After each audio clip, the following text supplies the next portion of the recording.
नमस्कार, स्वागत है आपका नेटवर्क न्यूज में। आपके साथ मैं हूं सपना दुबे। एक हंसता खेलता कारवां, मां भारती की रक्षा का जज्बा लिए वो 40 जवान, एक धमाका और जहां तक नजर जाए वहां सिर्फ शहीदों के टुकड़े टुकड़े ही नजर आए। ये तारीख थी 14 फरवरी 2019, जब पूरी दुनिया प्यार के इस अनोखे दिन को अपने चाहने वालों के साथ मना रही थी।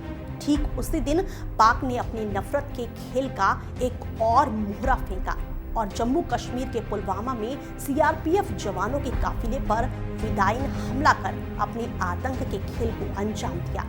इस हमले में भारत मां के एक साथ 40 जवान शहीद हो गए। दूर दूर तक जहां भी नजर जाती, चारों तरफ हमारे जवानों की लाशों के टुकड़े थे। खून ही खून था और था केवल धुआं। अपने नफरत और आतंक की इस नीति को बनाए रखने के लिए पाक ने हमारे जवानों पर सीधा सीमा पर हमला करने के बजाय फिदायीन हमले से कमजोर करने की कोशिश की। लेकिन शायद पाक को इस बात का अंदाजा ही नहीं है कि भारत मां के लाल अपने सर पर कफन बांध कर निकलते हैं। वो ऐसे ऐसे हमलों से डरते नहीं हैं, बल्कि और दोगुने जज्बे और हिम्मत के साथ खड़े होती हैं। आखिर क्या हुआ था 14 फरवरी 2019 को पुलवामा में, आपको बताते हैं। सबसे पहले जानते हैं कि आखिर पुलवामा में 14 फरवरी 2019 को हुआ क्या था। जम्मू कश्मीर नेशनल हाईवे पर सीआरपीएफ का काफिला जा रहा था। जब काफिला पुलवामा जिले के अवंतीपोर के पास लेथपोर में पहुंचा, जिस पर एक वैन जिसमें 40 जवान सवार थे, उस वैन से एक महिंद्रा स्कॉर्पियो जिसमें करीब 30 से 40 किलो विस्फोटक भरा हुआ था। इस कार को चलाने वाला फिदायीन हमलावर ने कार को वैन से टक्कर मार दी। ये भिड़ंत इतनी जबरदस्त थी कि वैन के परखच्चे उड़ गए। आतंकी यहीं नहीं रुके।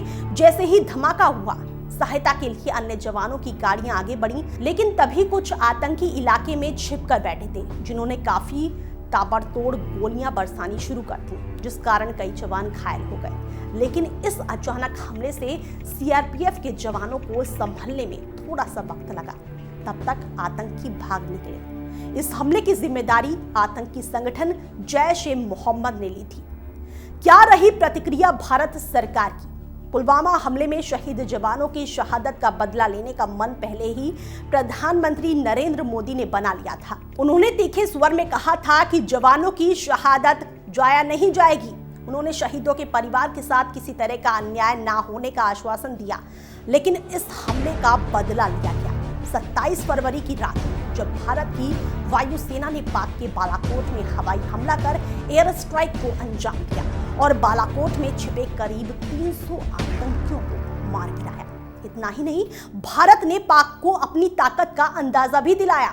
जब विंग कमांडर अभिनंदन वर्धमान को हवाई हमले के दौरान पाक सेना ने पकड़ लिया था, लेकिन ये भारत की ही ताकत है कि विंग कमांडर अभिनंदन महज 2 दिनों के अंदर ही भारत वापस आ गए।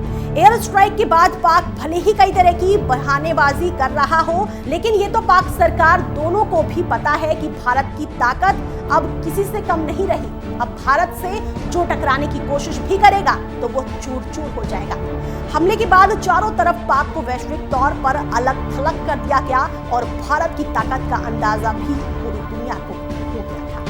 फिलहाल के लिए इतना ही। बाकी ऐसी और वीडियोस के लिए आप चैनल को सब्सक्राइब करना ना भूलें। आप देख रहे हैं नेटवर्क न्यूज, साहस सच कहने का।